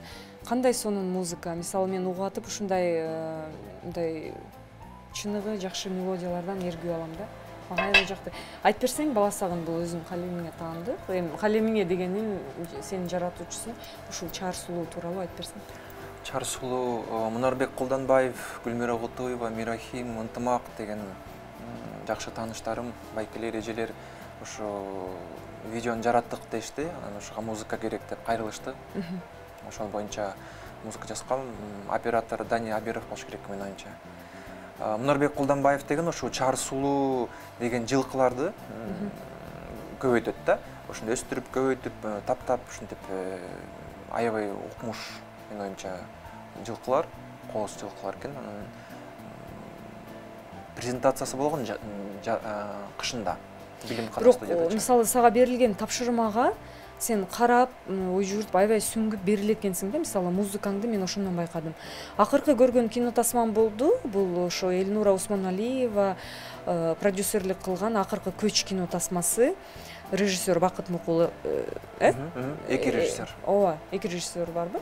Анан мен ошол мындай чыгарманы көрүп жатып, албетте оор чыгарып, оор тасма. Муну баары көрө алабы, көрө албайбы билбейм, бирок мен аябай мындай эргүү менен көрдүм да.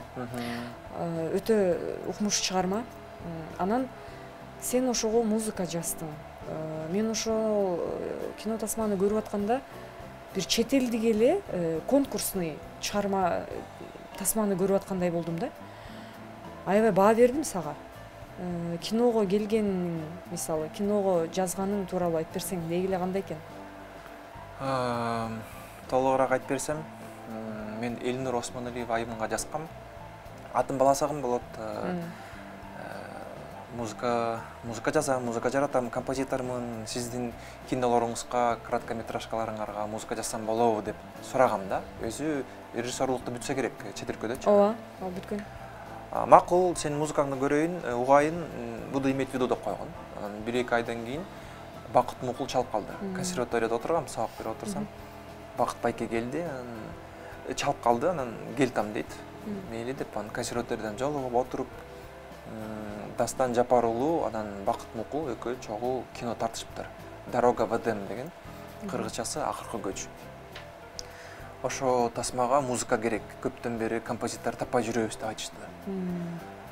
Мейли деп туруп эле машинага отурдук, киностудияга бардык, кыргыз фильм бардык, көрсөтүп берди, айтып берди, эмне кино экен айтып берди, бүт баарын өзү режиссер катары кандай музыка керек экен бүт баарын айтып берди. Аны окуп, шашпай угуп, анан бир аздан кийин пандемия башталды. Ошол учурда элдин баары үйдө отурган кезде мен музыка чыгардым. Бир 2-3 айдын ичинде чыгардым го дейм.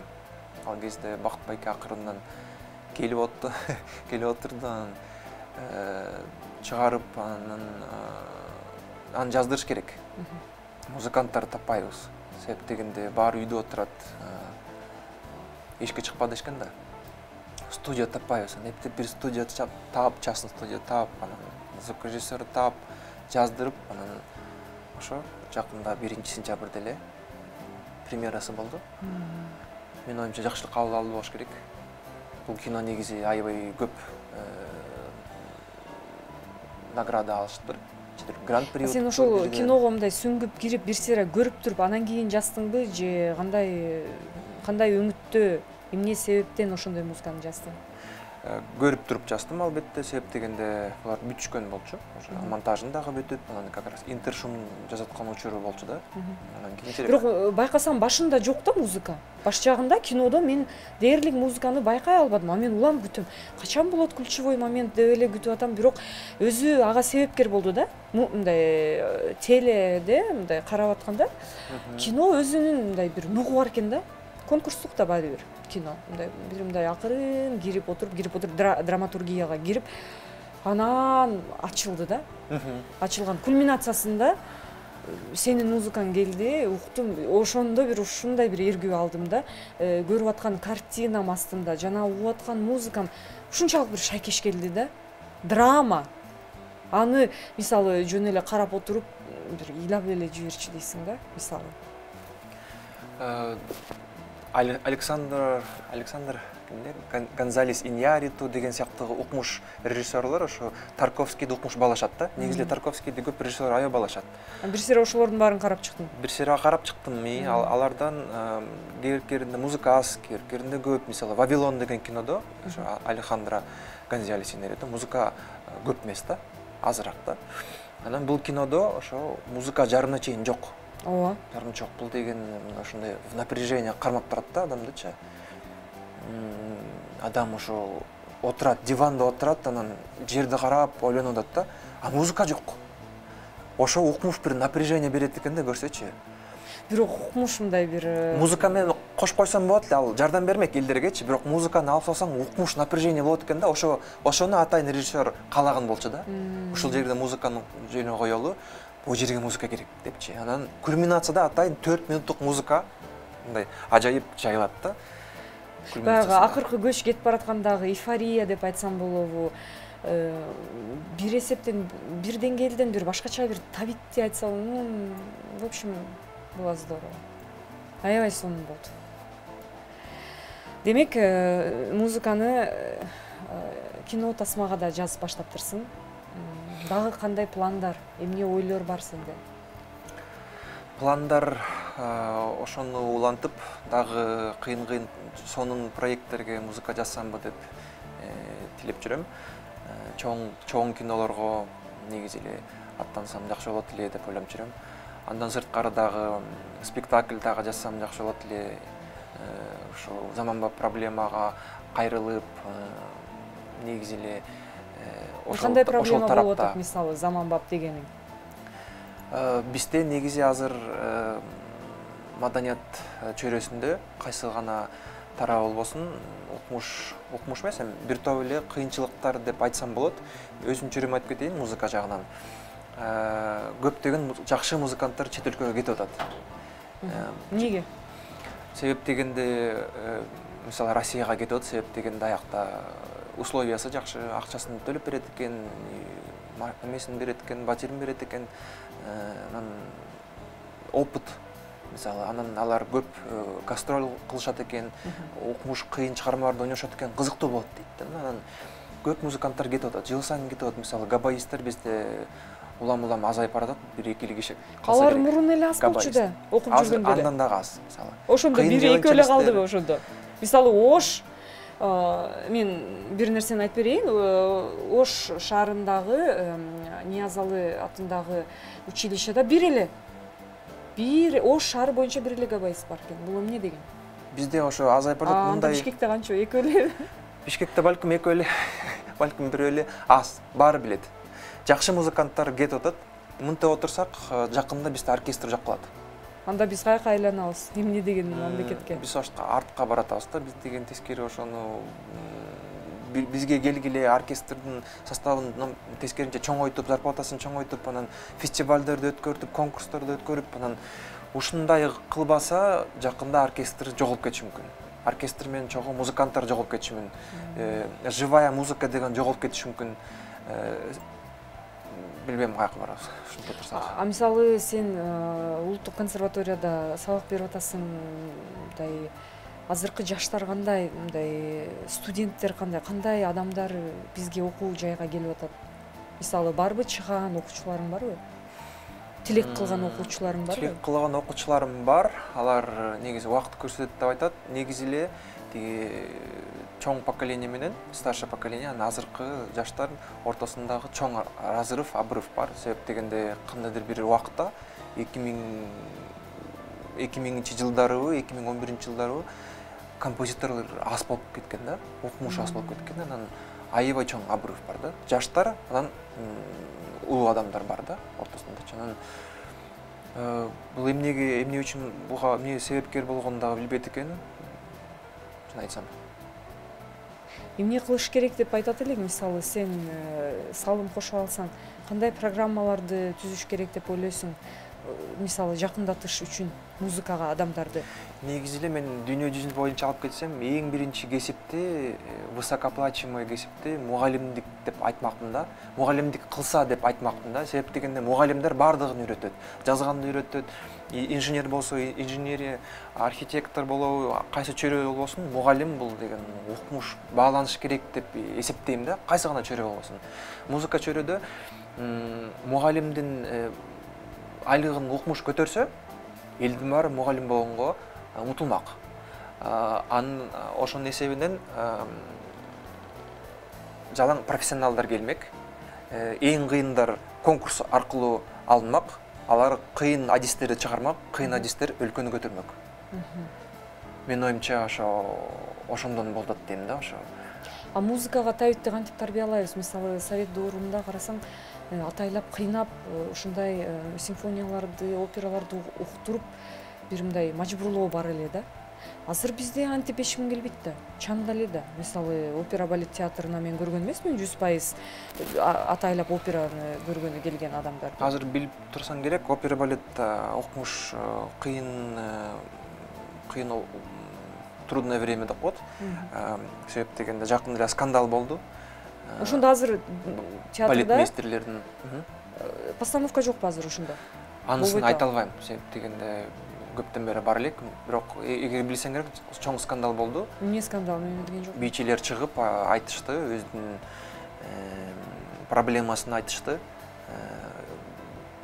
Ошо мен айткандай эле, жогоруда айтып кеткендей эле, төлөнбөгөн эле баягы эле акчада. Төлөнбөгөн акчанан көп адистер чет өлкөгө кетип атат, жакында опера балет жабылып калышы мүмкүн депчи. Анан арасында бир адамдар бар, музыканттар, ошолор кээде айтып калышат да, бизге эмнеге кереги бар балеттин депчи. Кызыктуу адамдар бар да, анан таң калып коем, унчукпайм да, мисалычы. Биз каяка баратабыз? Чөгүп баратабыз. Басагын. Срочный мера принимать этпесек болбойт бул деген. Бир жакка баратабыз, каяка баратабыз, билбейм. Мисалы, кандай программа колдонот элең? Мисалы, мажбурлоо элдерге ушул убакта керек дейсиңби же кандай мааниде чыгара алабыз элдерди классикалык музыкага? Дүйнөлүк музыкага. Классикалык музыкага. Музыка жаратып, концерт коюп, ошо спектакль болобу, опера болобу, же симфония болобу, кандай бир проекттердин алдында иштеп, элдерди чакырып, ошентпесек болбойт го дейм. Ошо менин оюмча жакшы жол го дейм. Менде дагы бир мисалы ой жаралды да, мисалы мындай ойго келдим да. Сен айткандай классикалык чыгарма, опера, чоң килтеген симфонияларды, чыгармаларды мындай адам кечке күтүп угуп турууга азыр мындай күчү жетпеген сыяктуу да. Кичинекей эле нерселер мындай кандай десем, мода деп коебу, ошондой болуп атат да. Ошол эле карасаң, мисалы, мурун адамдар операны атайын угушчу, анан кийин романстар болчу, ария. Андан өтүп кийин 90-80 жылдарда диско деген сыяктуу музыкалар коюп баштады. Андан кийин песня деген стилге, андан кийин эстрада.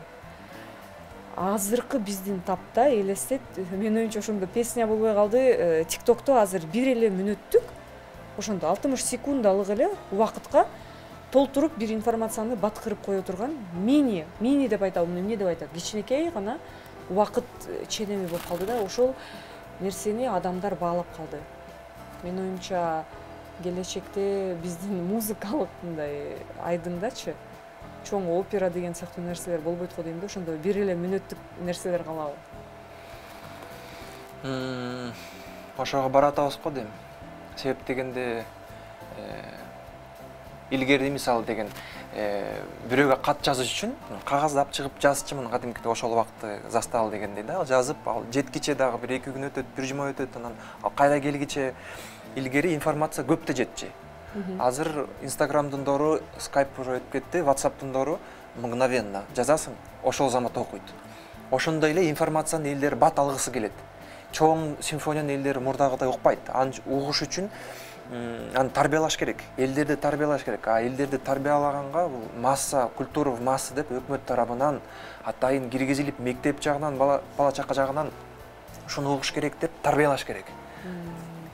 Америкадагыдай стиль. Мен аны Америкадан байкагам. Кичинекей кезинен скрипкага, кадимкидей мектепте бүтүндөй аспаптарга үйрөтүшөт. Мен аны байкадым да. Эмне демекчимин Балсагын интервьюсунун аягында сага чоң рахмат келип бергениңе. Аз да болсо биздин коомго ушундай өз оюңду айтып, деги эле классикалык ой жүгүртүүңдү бөлүшкениңе чоң рахмат. Ийгилик каалаймын сага. Бар бол. Рахмат. Кандай болбосун, эми музыкабыз өнүксө экен деген гана ойдо калар элем. Бүгүн сиздер менен мен Каныкей болдум. Иш күндүн кечи чыгарылышы ар тараптуу музыка жөнүндө болду. Оюмча силерге жакты деп ишенем. Эмки көрүшкөнчө биз менен чогуу болгула, алыстабагыла бизден. Биз ар дайым жакшы темаларды, силерге кызык болгон нерселерди көтөрүп чыкканга даярбыз. Кош болуңуздар.